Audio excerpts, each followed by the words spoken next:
asalaamaaleykum Sénégal asalaamaaleykum sama gars yi fu ngeen toll ci àdduna waaw Cheikh bi mu ngi leen di ziar fii ci Italie di leen jox respect di leen jox kenn ku ne fa nga toog di leen jox loxo waaw ñu dellusiwaat nag ci fast track bi numéro 4 am nekk numéro 5 lañ topp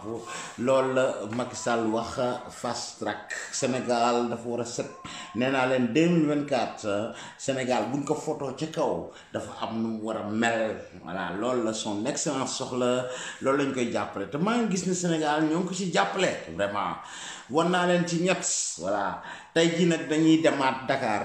Sacré-Cœur bi yoon Sacré-Cœur 3 la ñuy dem mooy sama dëkku baara boobu bi ngeen di dégg toujours fii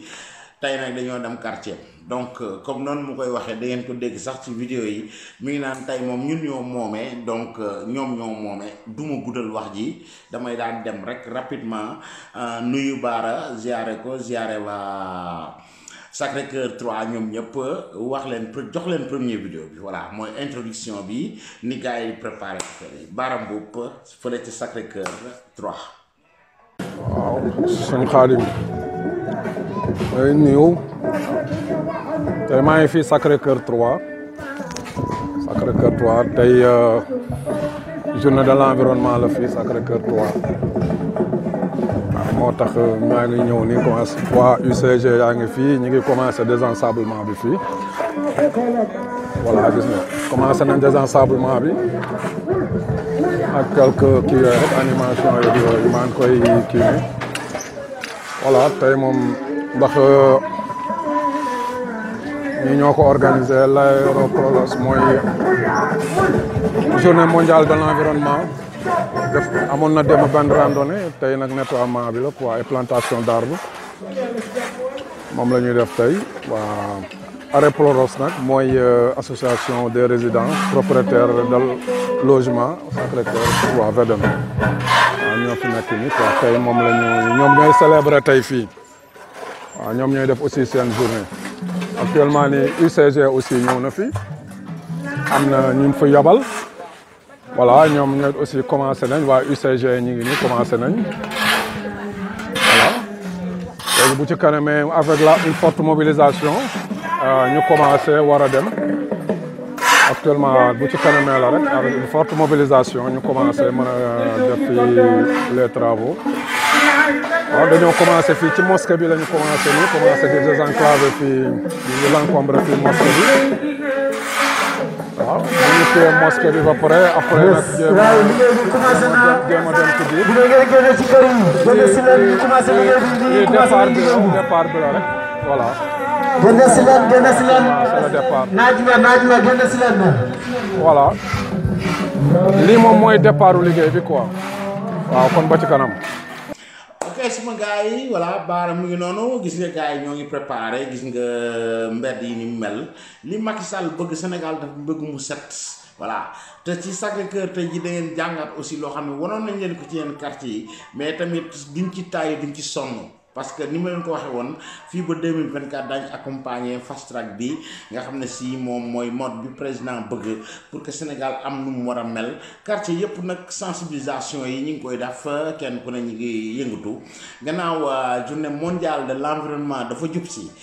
donc ñii tam mu ñoom ak association yi nga xam ñi ngi fa foofu ci Sacré-Cœur ñi ngi ci taxaw baaram yi dëkk Sacré-Cœur di suma waay di seen waay donc tey ñoom moome kon nag Baara kan lañ parrainé journée boobu waxal ak moom lan la wax sénégalais ñu déglu ko après ñu dellu si waat.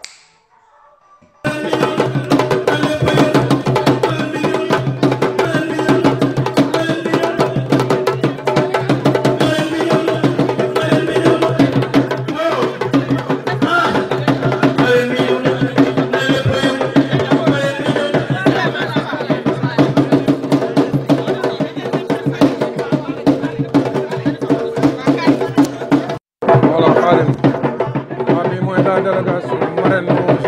journée bi ñëw na quoi waaw gis nga jigéen ñi préparé nañ ñoom ñëpp a ngi nii taxaw ñu waajal la tur bi quoi waa quartier bi mobilisé wu nañ actuellement nii ñu war a démarrer travaux yi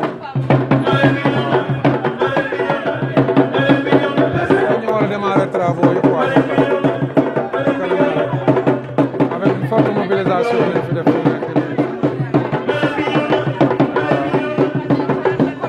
waaye mobilisé wu ñu ndànk ndànk bu ci kanamee rek ñu war a jublu ci liggéey bi quoi bu ci kanamee rek ñu war a jublu ci liggéey bi.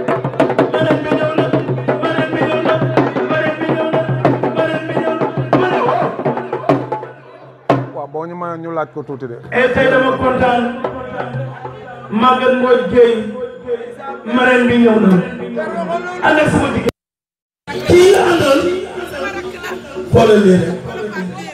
maa moom ñoo nekkoon Nouadhibou mu nekk ci hôpital Sirim hôpital bi gën a mag mu nekk fa saa yu ma mosaan jaaxle damay ñëw ci moom. saa yu ma mosaan jàppale moo ma ciy jàppale yàlla du def dara hasard yàlla def tey may animé fii ñu def la marraine moom mu ñëw wuy si la waaye xoolal lii waay waaye xoolal lii waay yow taw na waay xam nga yàlla du def dara hasard te nee na montre yu baax yi ñoo bokk heure xoolal leen ndeysaan kii maa moom léegi Khadim maa ngi toog ak ni madame la marraine moom la ñu Marème Mbodj Gueye moom la ñu marraine journée bi comme ni nga ko waxee rek son excellence le chef de l'État fast track la woote te nee na ñëw aussi dëkk bi dafa war a set te ku ci nekk boo yeewoo sa kër ne muy setee comme ni ñu koy waxee rek tout le temps comme ni ñu koy waxee ne sa kër dafa war a set ku ci nekk boo jógee sa néeg di nga ko setal ne mu waree soog a génn dem donc bu fekkee ni sa kër di setee ak sa néeg di setee noonu nga jàppee mbedd mi ak gox bi kon set gi dina am wér gi dina am ndimbal gi aussi dina am parce que dina yombal ñëpp ndax bu boobaa aussi tamit dépense état bi dina wàññeeku léegi ma ñëwoon tamit doon laaj soxna si aussi la marraine lan la gisee bis bi ak lan mooy li nga xamante ne moo ko waral. waaw dañuy sant yàlla di julli ci yonent bi sallallahu alayhi wa sallam di sant suñu waajur yi di sant daal waa quartier bi yëpp ndax ñun itam yàlla dafa dogal ni fii lañ dëkk ci Sacré-Cœur 3 activité bi doon activité boo xamante ni ñi ko solo dëggantaan mooy association bi muy Arrêt Prodos muy association boo xamante ni dafa am pas-pas dafa am gis-gis aussi di association boo xamante ni wax dëgg yàlla lépp loo xamante ni dafa suqal gox bi ñoom ñu ngi ci association bi nag gis ni journée de l'environnement dañ ko célébrer le 5 juin di ko célébrer sur le plan international mu dëppook effectivement appel boo xamante ni chef de l'État wax na ko muy fast track et ci loolu mu am solo bu rëy boo xamante ni environnement daf ko ciy joué association bi gis ni wax dëgg yàlla opportunité la pour ñoom itamit ñu dugal seen loxo comme ni ñu koy dugalee ci yoonu fànn di ko dugal ci wàllu aspect économique ci jigéen ñi ñuy yëngatu di dem di yëngatu te foofu tamit maa ngi def clin d'œil ñi nga xamante ne war nañ leen jàppale ñu jàppale leen ci parce que association bu taxaw la ñuy yëngu aussi ci wàllu santé di def sensibilisation ci domaine yëpp ba tey ñu gis ni environnement am na aussi volet boo xam ne daf ciy dëppoo ak wàllu santé association bi taxaw ne tey dañuy planter ay arbres tey dañuy defaraat gox bi bale ko taxaw ci wàllu sécurité gox bi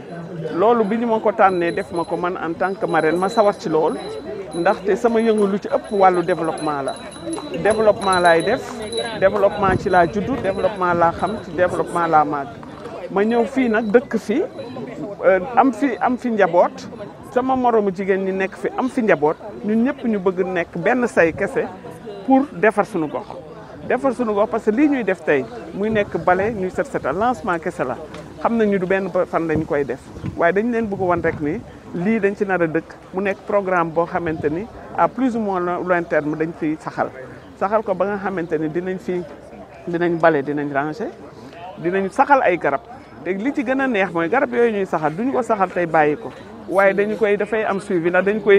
dañu mel ni garab bu ci nekk dañ koy parrainer kenn wala ñu marrainer ko kenn loolu dafay tax mu am symbole boo xamante ni dafay lié garab bi garab boobu bés bu màggee même bu ñu ko saytoo sur le plan suñu wàllu diine sax di nga gis ne ker ga mu nar a andi dina soxal dina rafetal environnement bi dina rafetal suñu environnement dina indi wàllu santé dina ci contribuer xam nañu aussi effet yi nga xamante ni ñu ngi koy ragal ci wàllu environnement yëpp garab googu ñuy saxal mën nañu ci jàppale donc mu nekk benn activité bu noble boo xamante ni jigéen ñi jaaraame jigéen ñi nga xamante ni toujours bu may wax jigéen ñi du dama féministe mais damay xamante ni góor ñi ñu àndal ñoom ñoo ñu jox doole boobu ñoom ñoo nekk suñu gannaaw di ñu pousse daañu am nañu yaakaar ni yéen a war a organiser ba nga xam ne mu am symbiose entre góor ñi ak jigéen ñi ci ay activités yoo xamante ni ñun ñëpp dañ ko décidé bon nag lii daal en tout cas départ la kese mais ñun yaakaar nañu kuy woote fast track boo buggee am ay évidences ni c'est possible et c'est réel boo ñëwee fii di nga gis les évidences yoo xamante ni mun nañ ko boole comme maanaam best pratique maanaam loo xamante ni pratique bu rafet la boo xamante ni mun nañ ko mun na def effet tache d'huile ci yeneen gox ñun dañu bëgg nekk suñu gox bi nekk gox pilote boo xamante ni dina réussir loolu ba sorte que nit ñi di ñëw fii di jàng si naka la ñu def ba am lii bante ñun tamit ñuy dem di yóbbu suñu ay xam-xam ak suñu ay experts de localité fii Dakar la mais mun nañ dem ci ay région mun nañ dem ci ay village wane leen ni lii ñu def fii mun na nekk ci village dimension bu nekk ñu adapté ko ak réalité waaw loolu la ñu bëggoon. loolu aussi tamit lu rafet la sëñ Khadim dégg nga li madame la marraine wax loolu aussi tamit lu rafet la ma doon profité tamit di ko laaj mais lan lay ñaax aussi am di jàmbi ak dëkkandoo yi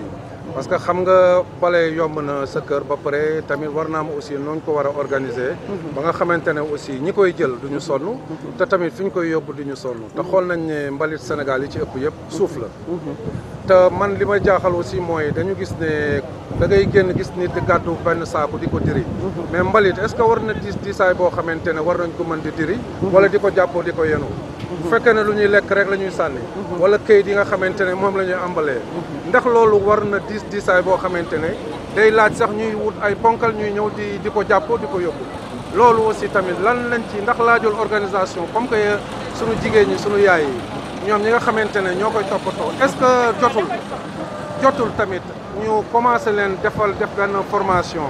ak encadrement boo xamante ne xool aussi ci kër yi nañ lañuy sensibiliser ba nga xamante ne mbalit yi dinañ commencé di xam ne mbuus plastique bi ne lañ koy tegee carton yi fee lañ koy def bant yi ñu teg ko ne desutul ñam yi buñ ko mënul jox xar yi aussi ñu xam nan lañ koy defee mu nekk compost loolu aussi tamit est-ce que laajul tamit comme que fii moo dafa war a nekk projet pilote est-ce que laajul tamit ngeen ñu dox ci démarche du ma wax yéen mais ñu jox ci démarche yu mel noonu bu ko defee sensibiliser aussi nit ñi ñu xam ne aussi mbalit mi bu ñu commencé di def sélection bi rek di ko différencier ci kër gi dina yombal nit ñi mbalit mi dootul bëri te aussi tamit mën na am jur aussi avantage bu bëri daal ma doon laaj aussi ndax volet boobu aussi dinañ ci yëngatu. waaw dafa mel ni rek da nga sax lanc da nga sàq mi sama lanc ndaxte xam nga comportement la question bi affaire comportement la te ku ne xam na ni changement de comportement nekkul benn affaire boo xamante ni dafa linéaire da ngay xëy nii bés rek changé dem ca niveau bi jóge ci niveau bi dem ca niveau ba ca kaw da ngay def sax yow dem ba nga xamante ni yaakaar nga ni soppeeku nga bés am lu la gàllankoor nga daanu donc processus la donc pour que nit ñi mun changer comportement processus la il faut ñu accompagner leen te accompagnement boobu wax nga ci dafa nekk ay formation il faut ñu wan leen gis nit ñi kenn gënu leen bëgg seen bopp kenn gënu leen bëgg seen léeg-léeg dafay nekk ay dañuy manqué dañuy xam bi ak xameel bi leerul seen bopp. bëgg seen bopp bi feeñ na gisoo. gis nga leen boo gisee lu mel ni kay. waaw ñoo war a ñëw nettoyer. gis nga xam lii bëgg sa bopp la. mi ngi noonu mais lii nag colin bi ak doxin bi waa buñ ko defee ci kër yi ak ci mbedd mi. rek mu am solo donc doxin bi nag doxin boobu rek la ñu bëgg mu nekk loo xamante ni question de comportement lay doon. Rwanda bi nga xamante dañ koy cité xëy nu xëy mel noonu. waaw loolu dëgg la mais dañu nekk ci benn processus boo xamante ni dafa am engagement ak appropriation. gis nga nit ki boo ko xamalee ba mu xam moom ci boppam mooy jël décision te foofu la changement mun a amee nit ki ci boppam jël décision ni man mii dootuma defati lépp dara loo xamante ni dina gàllankoo ak lii ñu xamante ni mooy suñu objectif mu nekk au niveau individuel nekk au niveau de la famille mu nekk au niveau de la localité après mu mën a nekk au niveau global parce que toujours ci benn lay wax te pourtant olof dafa ko tënk de gis nga lii ñuy wax nii naan nañu nekk au niveau individuel collectif famille collectif affaire yooyu kii dafa ne olof dafa ne balaa ngay bale buntu këru jàmbur baleel sa commencer sa kër ba noppi te commencer sa kër bi du sa bopp ci boppam ngay doon yow sa setu bopp déjà sa setu njaboot sa setu kër après sa buntu kër après nag mu jëm ku nekk bu defaloon rek après mu law te incha allahu rabbi loolu tamit formation lay laaj comme ni ñu ko waxee tey processus la bëgg nañ ci processus bi ñu am formation yooyu bëgg nañu aussi ñu am ay partenaires yu ñu jàppale dans ça parce que affaire bi nekkul loo xamante ne volonté am na ci engagement am na ci disponibilité am nañ ay ressources humaines mais nag compétence yi dafa des tuuti donc pour compétence yi dese te ñu am ay partenaires yu ñu jàppale ci loolu dinañu mën a may ñu dem fu sore foo xamante ni véritablement mooy sunu bébét ndax am nañu vision bu rafet ci mbir mi. jërëjëf madame la marraine waaw kon sëñ Khadim Gaye TV lii la woon fii Sacré-Cœur 3 VDN waaw léegi nag ñuy ñaax aussi tamit dégg ngeen diaspora yëpp dégg ngeen li madame la marraine wax aussi tamit kon ministre bi aussi monsieur Fofana yow it lii war nga xam ne aussi ndimbal gi aussi bi waa kàcc bi def ak gox yëpp di def aussi sa ndimbal la yow it aussi war nga jóg aussi tamit xam ne ñoom it aussi dinañ soxla nañ moyen soxla nañ ndimbal soxla nañ encadrement soxla nañ parce que bu dee jom ji ak farlu gi ak cofeel gi am na fi léegi nag aussi ñi ngi leen di ñaan ñëpp daal ñu jàpp ci yàlla na yàlla def jàmm di kontaan di ñaan aussi sunu gox bi yàlla na ci yàlla def jàmm amiin yaa rabbi amiin ok suma gars yi dégg ngeen soxna su nga xam moom lañ parrainé journée boobu dégg ngeen li mu leen wax man li ma gën a neex ci Sacré-Cœur li ma gën a neex ci wax ji mooy garab yi ñuy samp man fépp fu ma dégg ñu dañ fay def verte rek damay kontaan waaw parce que garab oxygène bi ñuy noyyi ñu daf ci baax jëmbat ay garab dañoo am solo moo tax Sénégal dañ ko war a jógaat da verte bi dafa war a bare moo tax fépp fu ma dégg ay garab rek damay kontaan soxna si kontaan nañ trop ci yow léegi nag ak Baara toujours ak yeneen ñoo xam ne c'est des responsables ñu nekk foofu ñu dégluwaat toujours Baara ak ya nga xam ne si ña nga xam ne ñoo fa nekkoon organisation bi ak yëpp ñeneen ñu mu dajal ñu déglu leen après ñu dellusiwaat. salaamaaleykum sëñ Khadim waa diaspora dellusiwaat nañ tamit di wax ak yéen Lamine Bara Mboup Sacré-Cœur 3 VDN. maa ñëw fii tamit di profité ci journée bu rëy bi nga xamante ne organisé nañ ko lépp ci environnement taxaw ak nag sunu ñaari jigéen madame Traoré ak madame Samba ñu waxtaan ak ñoom aussi ñu war am tamit lu ñu sànni ci journée bi ñu wax ci seen xalaat voilà jërëjëf.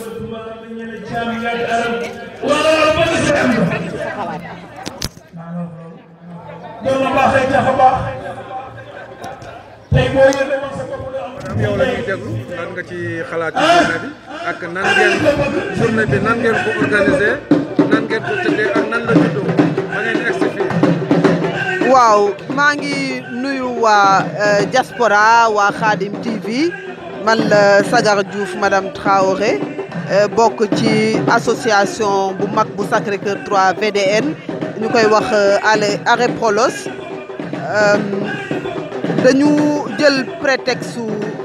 journée mondiale de l'environnement pour ne ñun dañuy maanaam ci activité yi ñuy tàmm di def ñu dugal ci ñun itam sunu yëngu-yëngu ci journée mondiale de l'environnement bi ñu jàpp ko les 8 et 9 démb lañ ko tàmbali di yeggali tey loolu nag biñ ko xalaatee mu xalaat bi jógee ci ki nga xam ne mooy président commission environnement mu waxtaan ci ak présidentu Arrêt Prolos bi madame Samba ñu jàpp ni war nañu monter benn comité d'organisation boobu nag ñu def ci ay sous-commission man mi di wax ak yéen maa ci yore commission partenariat sponsor logistique équipement xëy na mot na weer ñu ngi nekk di waajal mbir mi ñu teg itam beneen sous-commission boo xam ne bii mooy yore affaire communication ak yeneen i mbir boobu ba léegi ñuy dajaloo di waxtaan def sunu ay feuille de route mu jógee ca ba ñu tàmbalee jëm si ci bés yi nga xam ne lim naa ko muy les 8 et 9. Alors sous la présidence de la présidente de l'AREPROLOS ñuy daje di waxtaan bras technique yi nekk donc la commission environnement avec Souley Wade ñu fexe ba identifier fii ci quartier bi ñu nekk ak un peu ci biti à l'extérieur quartier Sacré-Cœur 3 VDN bi ñu identifier ci donc ñi nga xam ne ñoo nekk les potentiels partenaires et sponsors bañ leen identifier ba pare ñu désigner ay personnes ressources yoo xam ne ñooy war a jël contact ak ñoom ñu yónnee leen ay courrier dem seeti leen waxtaan ak ñoom ñu dugal itam seen loxo ci mbir mi mais ñooñu dugal seen loxo ci mbir mi résidents yi ñoo ci jiitu résidents et propriétaires de logement bu Sacré-Cœur 3 VDN ndax dañ naan béy ci sa wewu tànk balaa keneen di ñëw day fekk ñun déjà rapidement ñu def ci daal li nga xam ne moom lañ ci war a def donc mbir yooyu liggéey nañ ko ba tey yegsi nañ ci bés bi démb lañ ko tàmbali def marche def randonnée pédestre tey jii tey ñu nekk ci set setal ni ñu tàmbalee nag wax dëgg yàlla dal na xel am nañ yaakaar ne buñ ci génnee dina quartier bi dina am setaay bu mucc ayib te bugguñ ko fi yemale kat ndax nee nañu lii dafa am leneen lu mu war a jur loo xam ne lii dañ koy sàmm ba ku ñëwati fii Sacré-Cœur VDN rek xam ne habitants yi ŋànk nañu seeni mbir. maa ngi nag léegi jàll ci waaw présidente bi jox ko waaw. bu ko defee tamit mu sànni ci ñaari kàddu rek après jox monsieur le secrétaire. monsieur Fallou. waaw après ñu jox ko moom it mu sànni ci kàddu parce que sëñ Khadim nag lii dag ma koy may. ndax sama koñ ay nag. fii moom sama koñ moo ay donc lii il faut nga may ma ko waaw. xam naa d'habitude moom daaw ma yàgg ci interview yi. mais bii moom sama koñ la parce que sama koñ dama war a xam ne aussi tamit. sedd ci ko dugg mu njëkk ba te ñun aussi tamit dañoo jóg kenn duñu bàyyi ginnaaw. waaw moo tax nag il faut tamit tey sama koñ nga gis ñi nga xamante ne farlu gi fi nekk ak ñun organisation bi ñu yor. parce que ñun yoruñu organisation yu ndaw nag. déedéet xam nga sëñ Khadim ban baara du ma wër di def yenn couverture yi ñëw ba sama koñ nag ñun ñuy des ginnaaw. déedéet moo tax nag il faut nag nga may nga concédé ma lii nag. waaw voilà ma bàyyi leen aussi ngeen déglu madame la présidente tamit. waaw madame Samba aussi. jërëjëf asalaamaaleykum man la madame Samba Rokhaya Suzanne Diouf. di présidente AREPROLOS bi nga xam ne présidence bi ñu ko joxee avril passé rek la ñu am plan d'action nag bu taxaw boo xam ne li ñuy def yëpp ci la bokk AREPROLOS li ko tax a jóg dëgg-dëgg mooy fexe ba suñu dëkkuwaay bi yëpp yemb fi yëpp set fi yëpp baax fi fexe ba suñu dëkkuwaay bi sécurité am fi sàcc yeeg agresseurs yeeg yooyu yëpp ñu éliminer ko loolu AREPROLOS loolu ko tax a taxaw fexe tamit ba nga xam ne femmes yi fi nekk groupement de femmes yi fi nekk ak ASC jeunes yi ñu développé leen loolu moo tax AREPROLOS jóg tey nag activité bi ñu def dañoo jël prétexte journée mondiale de l'environnement bi nga xam ne mooy le 5 ñu def ko week-end bi nag parce que week-end bi la ñu gën a am jot ñu nekk fi nag pour liggéey quartier bi setal ko mais lii prétexte rek la quartier bi moom xam naa ci loolu la ñuy dëkk te xam naa yéen ñi ci dëkk yëpp du ngeen ñu ci bàyyi waaw donc bureau bu bees bi moom loolu rek a tax mu jóg te loolu rek la ñu nekk di def mooy ñetti affaire yooyu ma la limal ñu dooree ko tey ci affaire environnement bi muy luy continuer suñu marraine bi Maguette Mboye Gueye la directrice su ANSR suñu parrain bi Matar Ba la ministre du sport ñoom ñëpp di dëkkandoo fii di ay ñu am maanaa ñoo xam ne jàppale nañu ay jàppale yoo nga xam ne ñun dañuy am fit merci beaucoup. sëñ Khadim même monsieur le ministre ñu ngi koy xaarandi bu fekkee am na jot. waaw xam nga def moom du tànqamlu nag yenn yi. déedéet mais ñu ngi koy xaarandi bu amee jot rek. waaw dina ñëw xam nga fan yi jot xaw na ñàkk nag sëñ Khadim mais bu ko amee rek dina ñëw. dina ñëw waaw buñ ko gisul rek. waaw mais xam nañ ne aussi tamit mi ngi fi. dem nañ ba këram ba mu recevoir ñu. recevoir nañu. voilà wax nañ ñëpp. mu ngoog war na ñëw bu ñëw rek xamal ne dafa am yenn ñàkk jot ko kii. mu ngoog mais nag am na fi ñu ko fi représenté tamit. voilà. waaw ñu jox kàddu gi. jërë ngeen jëf secrétaire général. moom it aussi Moussa ni ci tuuti monsieur Guèye. sëñ Bara Moussa ni ci tuuti. daanaka wax ji moom mat na farankulaayu ndax madame la présidente ak la présidente commission organisation logistique daanaka wax nañu wax ji jigéen ñi la marraine aussi jël na kàddu gi wax nañu wax ji donc mbir mi daal lii rek la Sénégal seet nañu bëgg nañu sañse tubaar fakàll waaye dëkkuwaay yi toujours mooy des ndax ñiy defar ak ñiy yàq bu fekkee ni moom ñii dañuy gas ñii di suul pënd rek kay am waaye kàmb du am donc loolu mu daanaka moo ñuy dal ci lu bari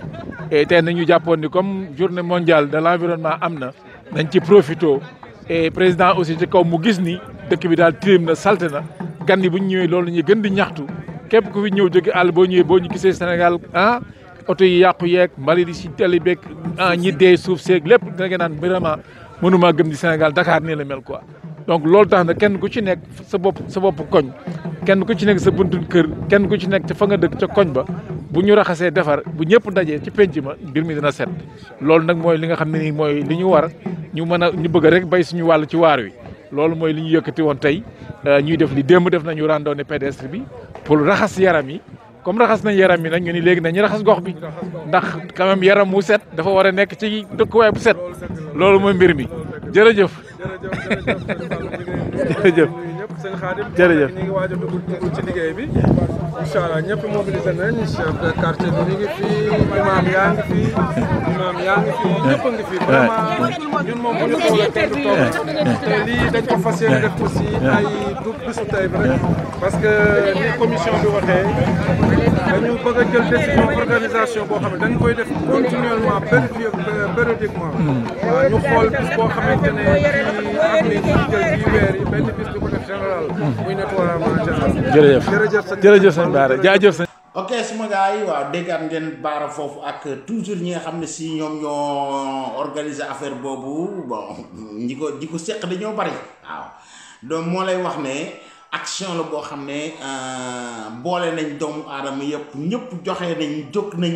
joxe seen contribution jël seen temps dégager ko ci quartier boobu ci koñ boobu ni ko Sénégal yëpp war a defe ndeysaan nee naa leen fii ba 2024 la moo tax bu ngeen gisee ma nekk Dakar actuellement bu leen tiit dañ décentré affaire yi de daañ dem ci région yi région bu ne daañ fa dem woon leen lu ñuy def ci yëngatu bii voilà te xam ne suñu baax la suñu bien la voilà lépp lu baax moom tubaab yi nee naa leen gën a ñëw bëgg lu baax donc touristes yi bu ñu ñëwee Sénégal dafa am vision boo xam ne si doon nañ ko fa am dafa war a soppeeku te loolu soppi googu ci ñun ñii lay jógee donc mu wanaat leen beneen vidéo boo xam ne Bara toujours foofu ci Sacré-Cœur 3 mu ngi fa daje en plein travail fi gars yi nekk gis nga matériel yi ñuy indee bagage yooyu toutes ces choses là bàyyi leen ak Bara toujours quartier am la nekk tey ji moom free laa koy bàyyeel dama koy bàyyi moom mu libre waaw xoolaat leen vidéo bi après ñu waat ok. Khadim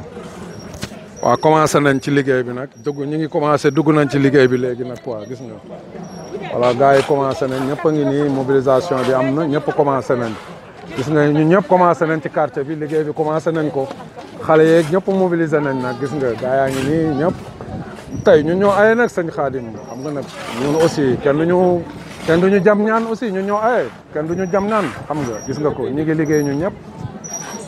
ñu ngi ñëpp gis nga xale yaa ngi nii ñëpp a ngi fi maire yaa ngi nii toog ñëpp a ngi toog gis nga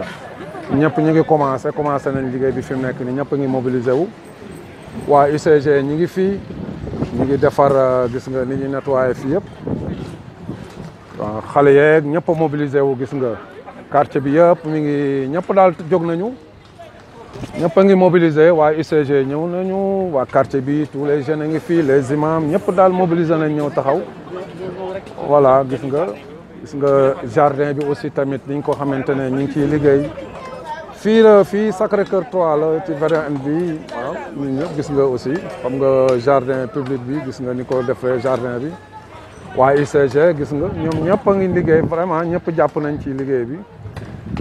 ndaxte comme que journée le 5 journée de l'environnement la woon mondial mais ñun yamuñu ci ndax démb dañ defoon randonnée pédestre comme ni ko secrétaire général bu waxee doxu yu mag dox ba nga xamante ne yaram yi tàng na jàpp forme xëy nag ñëw waa gis nga waa UCG toujours présent ñoom foo dem fekk leen fa heure bu ñuy def affaire environnement ñi ngi ñëw taxaw vraiment monsieur le ministre war nga gis lii xam ne aussi tamit que waa UCG vraiment am nañu mérite quoi am nañu njukkal parce que ñoom tout le temps ñi ngi fii waa UCG ñëpp a ngi fii waa UCG Bur waaw bu fan la UCG Bur bu brigade intervention waaw yéen a nekk nii kon sëñ Khadim gis nga waa bi UCG dañoo am ndekete ci seen biir ay organisation yoo xamante ne man li ma yàgg def interview lépp ci ñoom mais ndeke am na bu ma xamul xam naa fi benn wax ñu ne waa UCG Pur moom mooy brigade d'intervention kan moo leen représenté fi mu nekk Diop yow yaay Diop non man maay Alsane ci opérateur yi quoi ci agent yi nga xamante ne yéen def urgence waaw ñu bàyyi sëñ Khadim Alsane am nañu kàddu yi ñu ci sànnil ñu xam aussi mu wax ñu moom it aussi lan mooy seen rôle ñoom ñi nga xamante ne ci biir UCG organisation boobu def ci am dëgg la ñi nga xamante ne tamit la ñu gisee journée environnement bi ak ni nit ñi ni chef d'état wax ak fast track bi ñoom it aussi lan la ñuy xaar ci membre ci dirigeant UCG yi parce que tamit ñoom it du ñàkk aussi dinañ am ay soxla yu ñu war a mëbët xam nañu UCG mi ngi liggéey mi ngi taxawu comme ni ma ko daan waxee rek mais nag am na tamit des fois seen éléments yi agents yi aussi war nañu xamante ak ñoom ñu am aussi lu ñuy sàkku ci lu war a jëmal kanam société bi. dëgg la waaw asalaamaaleykum. ñun ñooy wax ak yow ñun waa Khadim Gueye TV. man maay Bara Mboup. oui waaw nag sa xalaat. oui asalaamaaleykum sama xalaat mooy maa ngi nuyu waa Sénégal avant tout di leen nuyu ñëpp initiation bi lu rafet la. lu baax la mais ndax waa UCG ñoom yàlla dafa def ñoom chaque jour ñu ngi si biir terrain bi oui mais ñun nag ay journalier lañu mais journalier yu yàgg ci kii bi lañu si système bi lañu parce que sooy xool def nañ fi ay 6 ans ou 5 ans quand même 6 ans brutal ñu ngi si waaw ñu ngi liggéey ñun amuñu jour julli sax dañuy liggéey n'importe quel jour amuñu samedi amuñu dimanche chaque jour ñu ngi liggéey waaw parce que ñun suñuy problème mooy lenn suñuy salaire day yéex a génn xam nga ñun sooy xool ñun ñooy brigade bi nga xamante ne intervention la fépp fi nga xamante ni Mali dafa débordé wala système bi affaire yi débordé ñun la ñuy woo ñun ñooy taxaw ci affaire yi liggéey ko taf fu ñu jaar gars yi suñu ñëwee dañuy kontaan waaw ñu daal ñu ngi ñaan gars yi gestuñu xool ñu yokk suñu liggéeyukaay condition de travail waaw parce que loolu daal bëgg nañ ko lool. waaw Khadim li Alsane wax nag sàkku la rek. sàkku la nag. ñiy déglu aussi tamit surtout ci dirigeant yi ñu bañ koo dégloo neneen. du question du revendication du dara. mais sàkku la parce que liggéey aussi boo ci dee nekk da ngay bëgg tout le temps aussi mu améliorer. ñoom aussi ay ndaw lañ vraiment yàgg nañ ci nekk nañ ci am nañ expérience gis nga fi mu nekk nii ñoom yi nga xamante ne mooy fi problème yi am yu difficile yi ñoom ñooy dem mi ngi nii ñoom ñooy ñëw di tàgg garab yi ñooy yéeg di def yëpp te tamit aussi war nañ leen gersu tamit parce que ay borom kër lañ tamit ay borom kër lañ te jot na nag ñu mettre leen tamit dans des conditions ñu am embauché leen vraiment dañ leen war a embauché parce que tamit Khadim du rek dañuy wax tamit lu baax mais tamit bu ñu gisee loo xamante ne lu ñu war a dénoncer la dañ koy dénoncer parce que loolu mooy suñu rôle donc waa UCG ñu ngi ñaan aussi les dirigeants de l'UCG di ñaan le ministre aussi de l'environnement di ñaan le ministre aussi monsieur Fofana aussi na gersu tamit jeunes yi xale yi ndaw yi xool leen parce que ñii aussi tamit ay borom kër lañ tamit aussi ñu mën a am conditions yu stable yàgg nañ ci def journal yi ñu embauché leen ñu mën a yor mettre leen dans des conditions ñu mën a yor seen njaboot te bu ñu yoree seen njaboot aussi yor nañ parce que benn famille boo kuy liggéey ci benn famille rek bul xam ñaata nit ñaata gémmiñ ngay suural donc ñuy ñaan aussi monsieur le ministre aussi monsieur Fofana ñu ngi lay ñaan tamit nga bàyyi ci xel di ñaan aussi dirigeant UCG yi naam ñi ngi def liggéey fu ñu toll mais ñu gëstu tamit ci agent yi tamit quoi vraiment xool condition de travail yi amuñu lu ñuy jàmbat bon mais li nga xamante daal moo ci nekk mais nañ leen mettre en règle dans les conditions jàmbat dans les conditions et puis jàppale leen jërëjëf merci jërëjëf kontaan nañu jërëjëf yàlla na yàlla yokk amiin jërëjëf sëñ Khadim gis nga lii aussi bokk na ci li nga xamante ne am na waaw comme d'habitude ñun aussi dinañu wax aussi dinañ wane liggéey bu baax bi mais du tee aussi tamit manquance yi aussi dañ koy génne comme ni nga ko waxee parce que ñun juridiquement et puis dañuy liggéeyee mooy honnêteté la ñuy doxal à travers les images et puis avec les interviews ci wax ak nit ñi xam nga yooyu yëpp ci lañ koy kii gis nga ñii samay doomu gis nga samay doom yaa ngi nii ñii sama doomu rakki suma waa kër suma booy yëpp a ngi fii ñoom ñëpp a ngi nii taxaw gis nga booy yëpp a ngi nii voilà nga xam ne aussi man it aussi dañuy wër rek di def ay interview mais sama famille aussi ñëpp a ngi ñëw nañ ci liggéey bi ñëpp ñëw nañ jàpp ci waa ICG gis nga ñi ngi nii tout le temps kii moom mooy brigade bi nga xamante ne ñoom la ñuy wax brigade de émergence bi brigade émergence bi mooy gars yi nga xamante ne fu affaire gën a méttee rek fu mbalit gën a méttee gën a dëgër ñoom la ñuy kii ñoom ñooy brigade d'intervention bi ñu ngi nii ñii ñooy brigade d'intervention bu UCG ñoom li gën a garaaw ak li gën a jafe gën a metti ñoom ñooy ñëw comme ni sapeur yi di defee bu amee intervention lakk bi nu mu méttee ñu daw ñii nag brigade bi loolu mooy seen rôle voilà ñii ñooy brigade d'intervention bi gars yi ngeen bàyyi ci xel bu baax waaw nekk UCG ci biiram am na tamit organisation boobu waaw am na organisation bu mel noonu ndeke waaw gis nga kii it aussi ci quartier xam nga rek lii dafa bokk tamit ci lépp waaw Sacré-Cœur la voilà lii rek ci la bokk gis nga boo yeeg ñëpp a ngi ci ñëpp jàpp nañ ci mag ñi ñëpp a ngi ci vraiment sëñ Khadim waaw léegi nag man it aussi damay continuer duggaat ci liggéey bi waaw commencé woon naa ci suba waaye nag damay kiyaat man it nga xam naa ba ci kanam rek incha allah jërëjëf. voilà yéen a gis loolu lépp ma ngay xew foofu ci Sacré-Cœur 3 ok Sacré-Cœur VDN setal foofu fépp dafa baax yéen ñëpp fa ngeen di aw dama bëgg li ngeen di gis nii ñuy setale nii ñuy jëmbate ay garab yéen ñëpp fu ngeen nekk ci Sénégal ba ci village yi ñu koy def te xam ne suñu gëneelu njaboot la ëllëg voilà bu kenn tayal fu ñu leen woowee kii rek jóg leen te xam ne ki naan la sangul sa taar rek la soxla voilà gis nga foofu ci Sacré-Cœur yu baara dem na ba dajeek imaamu jumaa ja tey ngeen di gis imaam boo xam ne gisu leen ko mu sol grand mbubu wala sel koppati xanaa dul su meeku dem ànd ak ndeysaan ña nga xam ne si ñoo dëkk ca quartier bu mu dëkk njabootam nekk fa ñëpp nekk fa mu futteeku su meeku comme ñëpp ñëw di ànd ak ñoom di satal voilà ñuy déglu baara ak imaamu Sacré-Cœur 3 boobu. alors sëñ Khadim man la Lamine Bara Mboup maa ngi waat fii toujours tey comme que ñun la comme ni ma la ko waxee woon rek tey moom da ngeen may concéder moom vraiment tey damay dem ba jeex ndax sama koñ la comme ni ma ko daan defee yenn gox yi di ko couvrir mais tey moom total journée entière laay am ndax sama koñ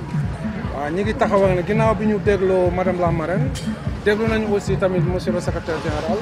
déglu nañu aussi ñi nga xamante ne ñoo yor commission bi organisation bi parce que fii c'est une organisation sérieuse bu fi nekk c'est pas que organisation pour tey daje nii non parce que dafa am association boo xamante ne dañ koy wax ñoom ñooy association des résidents et propriétaires de logement fii ci Sacré-Cœur 3 bi Aéroplos ñu nekk ñu ngi taxaw nag suñu imam imaamu jumaa ji mi ngi nii moom it nga xam ne kon kenn desul jigéen soxna yi jóg nañ xale yaa ngi fii chef de quartier ngi fii ñëpp a ngi fii autorités yi nag am na ñu ciy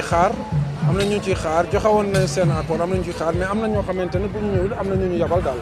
ñu bàyyi leen nag seen Khadim ñu laaj suñu imam di ko gërëm aussi di ko sant aussi ci disponibilité bi vraiment ak xat-xatu jamono ji xat-xatu bis bi waaye taxul aussi moom depuis 8 heures mi ngi fi gis naa ko moo fi ci ñi fi jiitu la bokk comme ni ñu koy defee rek ci jumaa ji ñu doon ko laaj tamit moom nan la gisee bis bi ak lan la nga xamante ne moom lañ ci gën a sàkku ak lan lay dëgtal ci waa quartier bi ak lan la leen xelal ak nan la fas yéene vraiment di ñaan pour liggéey bi nan la ko gisee daal nan lañ koy war a organisation nan la gisee tamit présence su xale yi nan la gisee tamit présence su jigéen ñi. alhamdulilah allahumma salli ala sayyidina muhammadin wa ala alihi wa sahbihi wa sallim. Sëñ bi Bara Mboup sëñ Bara maa ngi lay jaajëfal ci laaj bi man nag suma teewaay fii nañ jàpp ne d'abord teewaayu résident la parce que fii laa dëkk fii laa am kër fii la suma njaboot nekk fii la suma famille nekk kon su nekkee koñ bi dañu woote ci wàllu lu demee nii setal journée de l'environnement moom su nekkul affaire imam sax man résident la fii laa dëkk damay génn ñëw indi suma participation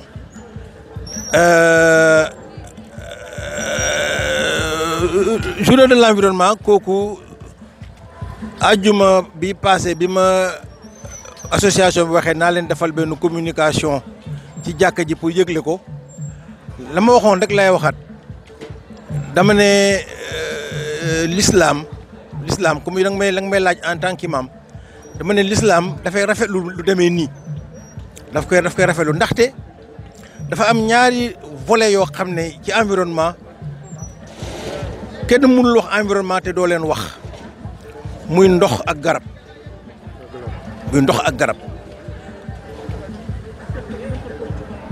jamono bi li mu jonkanteel actuellement nii mooy ne ndox dafay commencer di manquer àll yi forêt yi nit ñi dañ leen di gor di leen di yàq te ndax mu manqué ak ay garab yu manqué am na ay jeexital yu doy waar yoo xam ne day am ci environnement bi ci jamono bi te ñu koy jànkoonte ak moom su jëlee suñu diine nag yonent bi sallallahu alayhi wasallam li ñuy jàngal ci d'abord ci wàllu ndox sànq rek maa ngi koy fàttali suma benn mbokk mooy ne ndox l'islam daf ko fonk ndaxte ku wax l'islam wax laab l'islam dafa fonk cet dafa fonk jàpp waaye gis nga li ñuy fonk jàpp li ñuy fonk set li ñuy bëgg jàpp yonent bi sallallahu alayhi wa sallam daf ñu ne su ngeen di jàpp na ngeen jàpp ak ndox mu néew bu leen yàq ndox kon économiser ndox da nga xam ne ñi nga xam ne dañuy yëngatu ci wàllu environnement di ko waxaat ñun l'islam jàngal nañu ko depuis le 7e siècle yonent bi sallallahu alayhi wa sallam jàngal nañu loolu ne ndox bu leen ko yàq ñaareel bi dama ne affaire garab kenn du wax affaire environnement te waxuloo garab yonent bi sallallahu alayhi wa sallam mu wax saaba yi mën leen même su nekkee ne temps wu guerre ngeen nekk même su nekkee ne temps wu xeex ngeen nekk temps wu guerre fa ngeen di jëm en pays ennemi bu leen fa sax gor branche sàkkatuma nag ngeen fay gor garab bu leen fa gor garab bu leen fa gor branche bu leen fa daaneel garab yonent bi sallallahu alayhi wa sallam yemul ci loolu yonent bi sallallahu alayhi wa sallam mu jàngalaate ne même su nekkee da nga nekk ci sa lit de mort même surtout ton lit de mort même su nekkee da ngay waaj a génn àddina yonent bi sallallahu alayhi wa sallam nee na soo amee possibilité daal di jëmbat garab def ko ndaxte gis nga njàngale mu rëy moomu même sur ton lit de mort sëñ bi nee na même sur ton lit de mort soo amee possibilité jëmbat garab def ko kon l'islam dafa nekk à l'aise ci affaire environnement l'islam daf ci jiitu waaw loolu daal laa bëggoon a jotali waaw rafet la te kontaan nañ ci vraiment xel bi doy teg gis nañu aussi ni nga koy yëgalee tout le temps tamit ci jumaa ji dinañ dégg conseils yi ngay joxe ñu ngi koy déglu ndax dañuy ñëw ci jumaa ji alhamdulilah dañuy dégg conseils yi dinañ koy dégg ak yëgle ak farfarlu bi ci nekk alhamdulilah moo tax tamit aussi waaw lii aussi du lu ma bett nag du loo xamante ne lu ma bett la parce que tout le temps moom yow sa première occasion rek boo am rek mooy déggal di dégtal lu baax ak di ko yëgle jërëjëf donc moo tax bu ñu la gisee fii tamit ci lu mel nii dal na xel daal dal na xel jërëjëf ñuy ñaanal parce que yàlla yàggal la fi amiin yàggal fi sunu imaam yëpp amiin fi aussi waa quartier bi ñëpp voilà amiin vraiment defal leen jàmm amiin def fi yiw amiin ak naataange ñëpp nekk ci jàmm amiin waaw loolu nag di kontaan sëñ Xaadim waaw ñu bañ ci sori nag loolu la ñu doon déglu ci imaam wax nañ ci kàddu yu rafet yi te tamit ñaan geeg lépp daal gis nañ ko waaw di gërëm ñëpp waa diaspora Xaadim Gueye Lamine Bara Mboup ok donc sama gars yi gis ngeen imam bi bu imam demee ba summeeku ma ngi ñuy jàngal te bu ngeen dégloo imam bi li mu wax nañu l'islam lan la wax sax ci set setal voilà donc c'est très important aussi nit ki ne booy digal ay nit wala nga leen di jàngal di ci jiite ca la nga leen di jàngal loolu lu am solo la dana tax ñu gaaw a mokkal voilà daañ xam ne aussi respecté nga leen waaw ndax mënoon nga toog ci kaw ne leen dem leen ngeen fomp yéen man ma toog ci biti waaye nag woyof weesuwul summeeku comme yéen ànd ak yéen ci liggéey ba day rafet lool donc imam bi ñoo ngi koy ziar di sàkku ñaan ci moom waaw Khadim Gueye TV nuyu na ko voilà ba Bara jógee foofu nag daje na fa ak soxna soo xam ne ci Sacré-Cœur la dëkk waaye nag conseillère la fële ca Saly moom la Bara dajal fii ca Sacré-Cœur ga nga xam ne ñoom ñoo ko bokk ñu déglu lan la ko wax bis boo demee daañ ñëw tam Saly daañ fa agsi soxna si bul yàkkamti daañ fa ñëw Bara ak soxna si nga xam ne conseillère la ñu présenté leen ko ngeen déglu ko comprendre fii tey moom mobilisation totale la gis nga de matériel bi dama lay woon rek ñun sunu gis nga de ñun nii lañuy organiser set setal bi vraiment gis nga ko de nii lañ ko organiser ñun vraiment nii la ñuy def gis nga vraiment gis nga une forte mobilisation commencé nañ ko depuis ci suba yeneen kii nga xamante ne yëpp a ngi ñëw matériel bi ñu ngi gën a yokk rek ñëpp a ngi gën a yokk.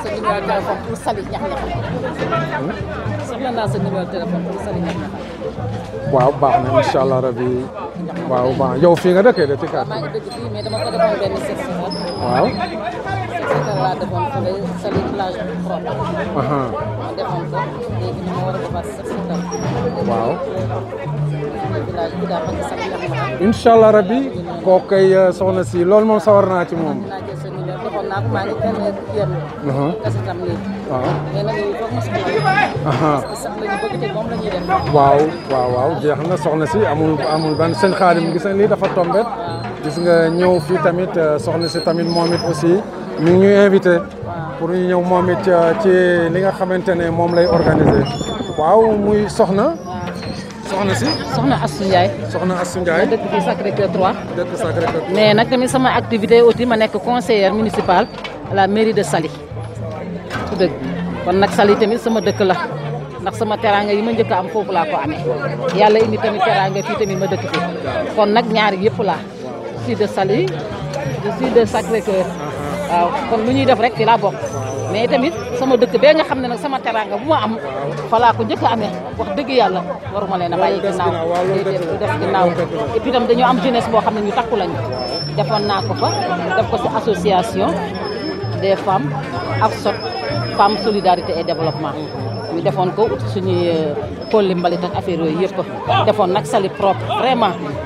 parce que suñu plage bi ñun plage boobu rek lañ fa am ndax ñun ñoo ko fa dese à ñax-ñaxal kon war nañ ko mën a toppatoo tey tamit dëkk bi tamit dañoo war a mën a toppatoo nag Saly toppatoo surtout ñun suñu ñax-ñaxal bambara pël gaag affaire yooyu mu ngoo ak ya fay génn yooyu il faut ñu def koom-koom bu am solo am na voilà mu ngi noonu ñuy jàppale tamit lañ ci koom-koom réew ci tourisme surtout mu ngi noonu foofu aussi tamit sëñ Khadim li soxna si wax tamit dëgg la lii moom sëñ Khadim dinaa ci sawar dem waaw moom bis bu ma wooyee rek sëñ Khadim dinaa fa dem bu ko defee tamit waaw ñu profité ci di ko laaj aussi lan lay soññ ci waa Mbour ak waa gox bi fii ak waa diaspora bi waaw man li ma ciy soññ rek mooy rek dëkk bi rek dañoo war a setal dëkk bi ndax Sénégal daf di dëkk boo xam ne yàlla daf fay def jàmm kon nag dëkk bu fekkee ne yàlla daf fay def jàmm ñi fa dëkk tamit jàmm ji ñu am war nañoo mën a setal ndax lii nag lu ñuy bëggoon a teel a def la mais dañu war nag di ko def sax ñun jigéen ñi war nañuy xaar sax di toog rek boog mu yàgg dañuy def dañuy war dimanche bu jot jigéen ñi génn takkaar yu bale nettoyé ak seenu njaboot ndax ñun suñu maam yi loolu la ñu tàmbaloon waaye xale yi nag léegi moom xamatuñu yooyu. waaw est-ce que yaakaaroon ne soxna si. nga baal ma de. waaw est-ce que yaakaaroon ne.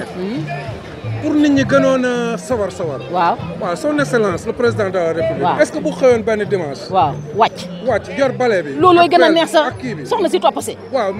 jiite ko la première dame nekk ci wet. jiite ko waaw su ko defoon koñ bu nekk dañuy sawar. bu son excellence yore pelle bi. waaw la première dame yor rata bi. waaw ñoom Amadou yor brouette. brouette yi. waaw est-ce que bu defoon loolu du gën a neex. day gën a neex sax bu boobaa ñëpp dañuy sawar ndax ñëpp dañuy def concurrence ku nekk buñ ne président war naa ñëw koñ bii ñëppay daal di jóg. te dëkk bi day daal di set. kon sëñ Khadim moo ñu si war a moo ñu si war a mën a jàppale nag gis nga loolu nag la war a def nag. te bu ko defoon nag jigéen ñi dinañu kontaan. kon boog son excellence na ko jiite. son excellence. waaw le chef d'État monsieur Macky Sall ñu ngi lay lancer tamit appel boobu. ñu ngi ko koy lancer. parce que fast track bi nga wax tamit. waaw da nga war a tamit ñu ngi lay ñaan nga jóg boo jëlee pelle. jël pelle.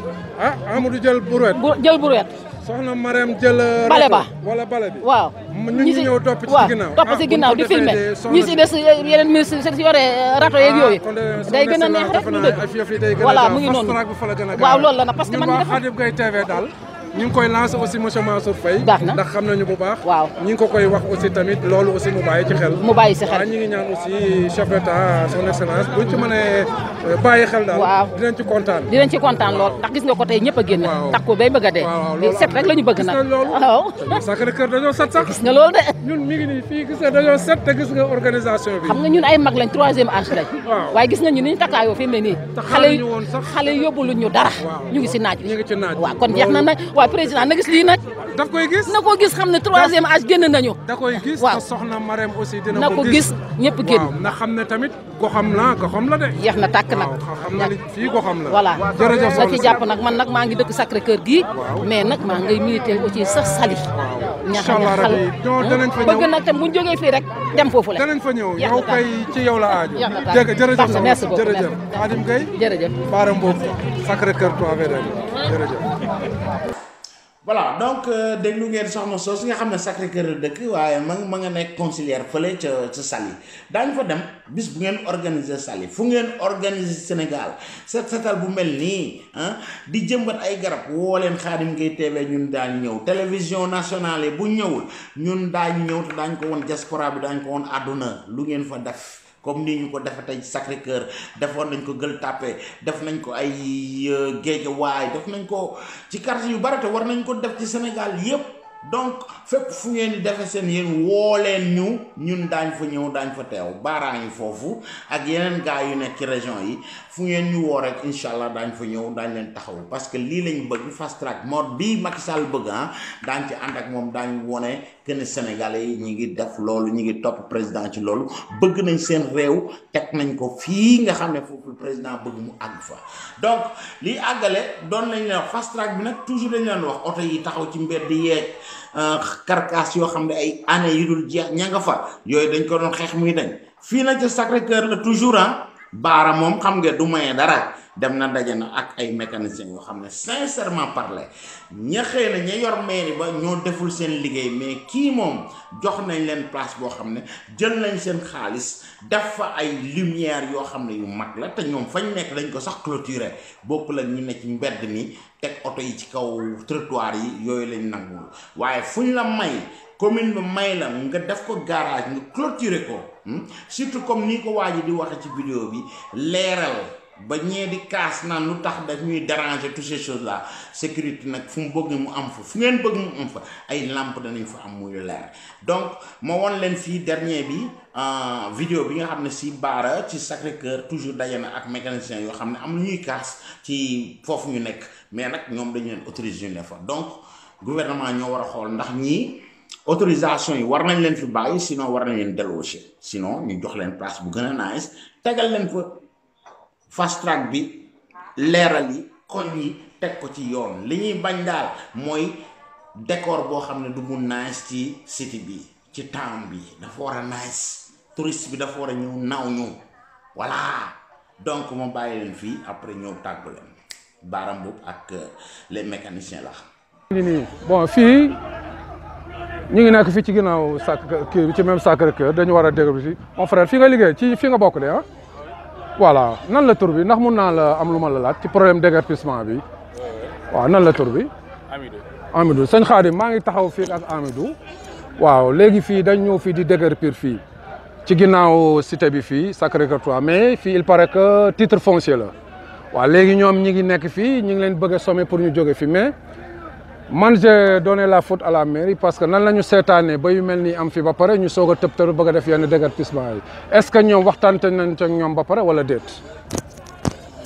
Alsaan ma loolu laaj loo ci xam. ok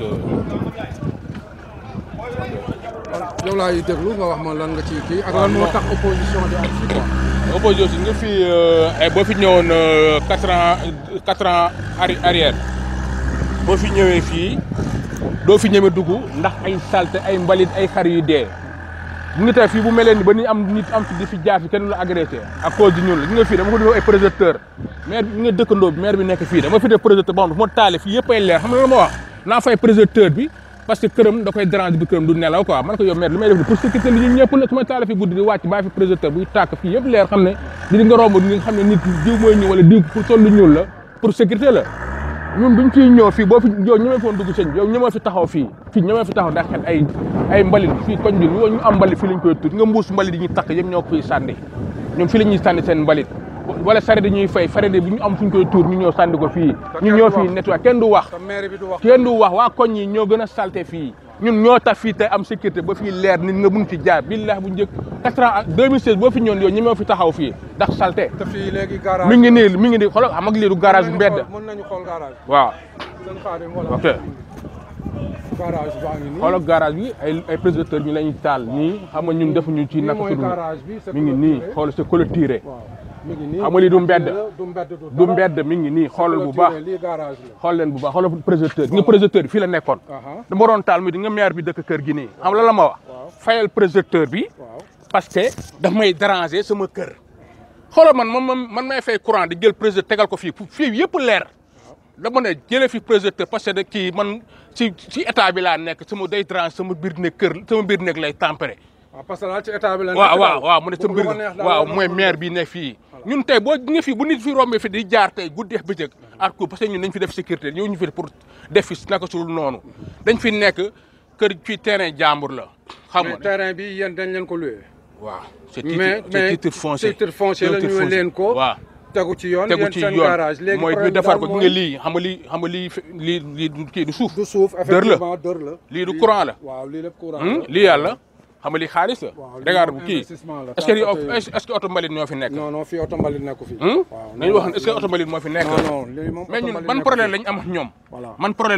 mais léegi li ne par exemple oto kii nañ ko génne nii ci kii bi waaw oto yi nga xamante oto yi dafa déboor dëgg la mais xam la ma tax ñu gaare ko fii comme ni borom oto bii dafa dem umra ñëwagul pare na oto bi ngay wax nii oto bu pare la dafa dem umra ñëwagul léegi bu paree da nga koy jëm sànni ko si mbedd wala nooy def mais est-ce que tamit pour rek apaiser situation bi doo leen ko mën a dañ koy dugal ci biir moom laay def ni gisoo bi day tàkk gis nga taal naa ko léegi mu tàkk comme poussière bi moo ko dañ ko baas gi nga dama ko baas oto bu ñu baas oto bi dañ ko sànni si mbedd pourtant ñun seen buntu kër la ñuy gaari seen oto yi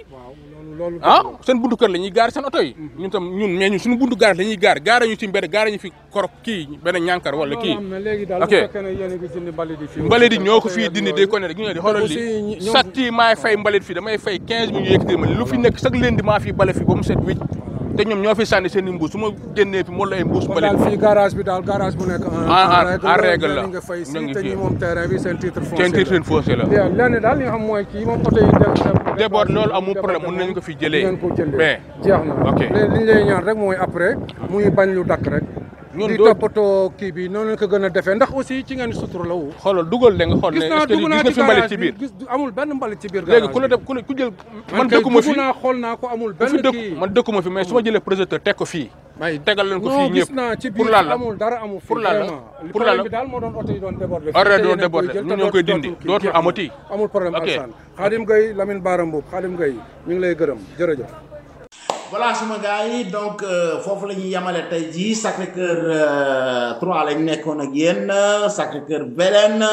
gis ngeen li fa am journée mondiale de l'environnement gis ngeen lañ fa tabax gis ngeen satal bañ satal gis ngeen garab yañ fa samp man garab yooyu ñoo ma gën a rey sama gars yi fu koñ ñi di leen tabax di leen samp ay garab vert dafa war a taxaw voilà comme noonu ñu ko defee aussi dégg naa ci vidéo bi sànq soxna si ne garab bu ne dañ la paraneel ab nit def leen ko noonu nit kooku ngeen ñëw di ko roose di ko suuxat bu màggee ker ga rek gis nga ñey toog ci suuf da ngeen ci am tuyaaba ju nganda nganda kon nag jël leen exemple ci yi nañuy samp di suuxat garab yi voilà président loolu mu wax ci baobab yi nga xam ne ñi ngi koy per nañ baax ba ci àll bi tam ñu jël guy yooyu di leen saxal